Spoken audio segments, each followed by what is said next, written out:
तर धाराशिव जिल्ह्यात तब्बल महिन्याभराच्या अवकाशानंतर पावसानं हजेरी लावली। मागील महिन्याभरात पाऊसच न झाल्यानं खरीपाची पिकं माना टाकत होती, त्यामुळे संकटात सापडलेले शेतकरी पावसाची वाट बघत होते। मात्र धाराशिव जिल्ह्यातील कळंब, धाराशिव, तुळजापूर, लोहारा तालुक्यात झालेल्या पावसामुळे या पिकांना जीवनदान मिळाले। काही भागात शेतात पाणी देखील साचलंय। याचाच थेट शेतातनं आढावा घेतला आमचे प्रतिनिधी ओंकार कुलकर्णी यांनी। धाराशिव जिल्ह्यात मान्सून पूर्व पावसाच्या बळावर शेतकऱ्यांनी मोठ्या प्रमाणात पेरणी केलेली होती। मात्र त्यानंतरनं पावसानं दडी मारली आणि अक्षरशः शेतकरी जे आहे ते पावसाच्या प्रतीक्षेत असलेले पाहायला मिळत होते। मात्र काल रात्री समाधानकारक पाऊस झाला आणि त्यामुळं धाराशिव जिल्ह्यातील शेती पिकांना कुठेतरी जीवनदान मिळाल्याचं बोललं जात आहे।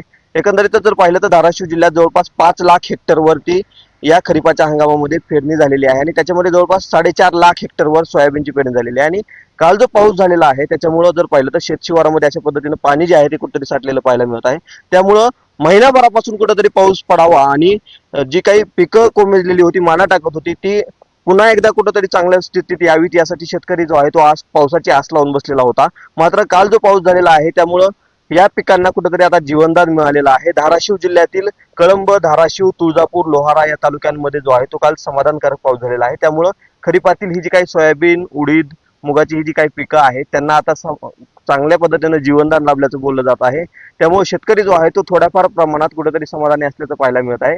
असं असलं तरी देखील हे जे काही सोयाबीनचं पीक आहे त्याच्यावरती पैसा असेल, त्याचबरोबर विविध रोगांचा प्रादुर्भाव जो आहे तो कुठेतरी होताना पाहायला मिळत आहे। त्यामुळे या संदर्भात देखील कृषी विभागाने कुठेतरी मार्गदर्शन करण्याची गरज आहे। मात्र सध्या तरी असंच म्हणता येईल की काल जो काही पाऊस झालेला आहे त्यामुळे माना टाकत असलेल्या पिकांना जीवनदान मिळाले।